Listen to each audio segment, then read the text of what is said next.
জীবনে গর্ব করে বলতে পারবো যে এমন পড়াশোনা করেছি বাপ মাকে কোনোদিন গোটা পাড়ায় মিষ্টি খাওয়াতে হয়নি। মানে এত আমরা সাশ্রয়ী মেয়ে, ভাবো যে বাবা মার টাকা বাঁচিয়ে দিয়েছি, অন্যদের বাবা মা এসে আমাদের মিষ্টি দেয়, দেখো আমাদের বাচ্চা এত সুন্দর রেজাল্ট করেছে, আমাদের বাবা মার মিষ্টির টাকা বাঁচিয়ে দিয়েছি। আসলে আমরাও ভালো পড়াশোনা করতে পারতাম, কিন্তু ব্যাপারটা কি জানো তো, এই বাবা মাকে আবার লোকজনকে মিষ্টি খাওয়াতে যেতে হবে, ওটা টাকার খরচা বলো, ছেলে মেয়েকে পড়াচ্ছে, তার উপর আবার এত টাকা খরচা করে লোকে মিষ্টি খাওয়াবে, লোকের বাড়ি বাড়ি যেতে হবে, গিয়ে কথা বলতে হবে। এই জন্য আমরা ভালো করে পড়াশোনাই করি, একদম অল্প অল্প নাম্বার পেয়েছি। আবার কোনো সময় নাম্বারই পেতাম না, রসগোল্লা এমনি আনতাম, সেই জন্য পাড়ায় আর রসগোল্লা খাওয়াতে যেতে হতো না। মানে আমরা কত সাশ্রয়ী সন্তান বলো। অন্যদের বাচ্চা কাচ্চা এই পাশে পড়াতেও আবার তাদের বাবা মাকে টাকা দিতে হচ্ছে, আবার বাবা মাকে গোটা পাড়ায় মিষ্টি খাওয়াতে যেতে হচ্ছে, বলছে দেখো আমাদের বাচ্চা এত সুন্দর রেজাল্ট করেছে, আমাদের বাচ্চা এত নাম্বার পেয়েছে।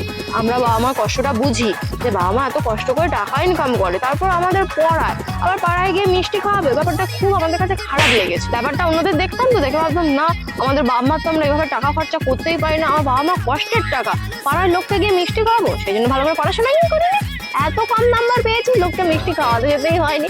এমনকি ঘর থেকে 2-3 দিন বেরোতেই পারতো না, কারণ সবাই জিজ্ঞেস করতো কি গো তোমার ছেলে মেয়ে কত পেয়েছে, তোমার মেয়ে কত নাম্বার, তোমার ছেলে কতই পাস